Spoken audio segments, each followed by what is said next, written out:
Ogai mar obila matiyo yor kojolo Gilbert Masengeli koro siemo jong'anyo ma owacho ni moko kuomgi chano timo maundu e ng'anyo mochan kiny mar nane. Komishona ma Kajiado bende ogoyo marufuku ng'anyo e kauntino kendo owacho ni bar duto kod kuonde budho lor kawuono saa 5 e wang'e. Kaka jafwambo maro Eric Owenga leronwa, kweth rowere kod jong'anyo mamoko to oseyango ni ng'anyo mar nane dhi bedo maduong' e Kenya kama ngima kaka yor kwedo kit telo mar pacho kae. En ng'anyo mar rawere osebedo ka gido iye kendo koro giramo ni nyaka otimre mana kaka nyicha gisochane ni en tarik 8 dwe mar 8 kendo magitiso ni nane. Rawere kod kweth mamoko makendo ratiro mag oganda wacho ni ng'anyo mar nane en magidhi timo mapek e Kenya mangima kendo odhi bedo mogik magitimo mar kwedo piny owacho. Kiny tarik 8 dwe mar 8 wachiko ng'anyo maratipo e dala mar Kenya ka kwa pingo sirikal mochung'ne gi migosi Ruto ni ji mang'eny mosenindo mosenegi e dala mar Nairobi ka, e dala mar Kisumo kacha, e dala mar Mombasa kacha, ni kiny wating' bandera malo mar Kenya mondo wakwed Ruto. If we see unidentified men in civilian clothing riding in government vehicles that have obfuscated politics, we shall treat them as robbers.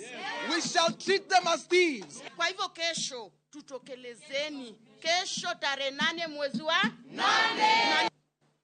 Kata kamano obila to koni gi ikore kendo chiwo siem ne jogo machano dhi ataro mar chike e kinde ng'anyogo. Jotend obila ma kojolo Gilbert Masengeli wacho ni gisoyudo maling'ling nitie jonjore machano kelo tulo. Our intelligence report indicated that there are security threats to the country with criminal planning to infiltrate tomorrow's demonstration and commit further crimes.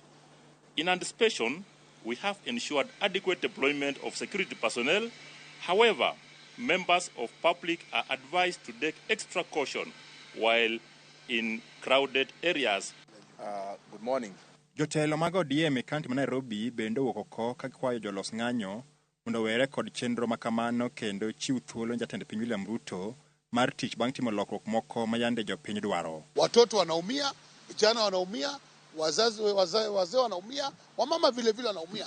Hata sisi viongozi inchi kibomoka hatuna mahali takimbilia, tutabaki tu sisi wote kumia wote pamoja. Kwa hivyo naomba kwa nafasi hii kesho wale wamepanga mambo ya nane naomba wairishe hiyo nane tumpe rais nafasi ya kufanya kazi, tuwapatie time wafanye kazi. Afadhali ametusikiza. Ng'anyo mosekalo obila kod jopiny osebedo karakore mapek gino mabende oseweyo oganda mohew 50 ka wito ngimagi to mwandu buora okethore. The previous demonstrations have been hijacked by the opportunists and the hooligans who destroyed the properties of peaceful Kenyans, and those are the guys who intend to take maybe that opportunity to steal or destroy property. Komishona ma Kajiado James Tari bende ogoyo marufuku ng'anyo e kaunti no kendo golo chik ni ba kod kuonde budho duto manie boma Kitengela olor kochopo saa 5 mar otieno ma kawuono. Tumejipanga kama security sector. In event kama hiyo nane kutakuwa na maandamano, kindly we are ready to also make sure that the highway, the Namanga highway, is cleared. Now also nobody loots the shop. So let's assure that nobody also is going to lose the property.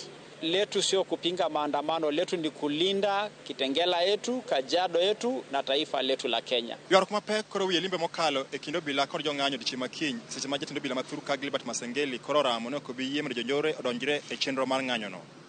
Eric Owenga, Ramogi TV, Nairobi.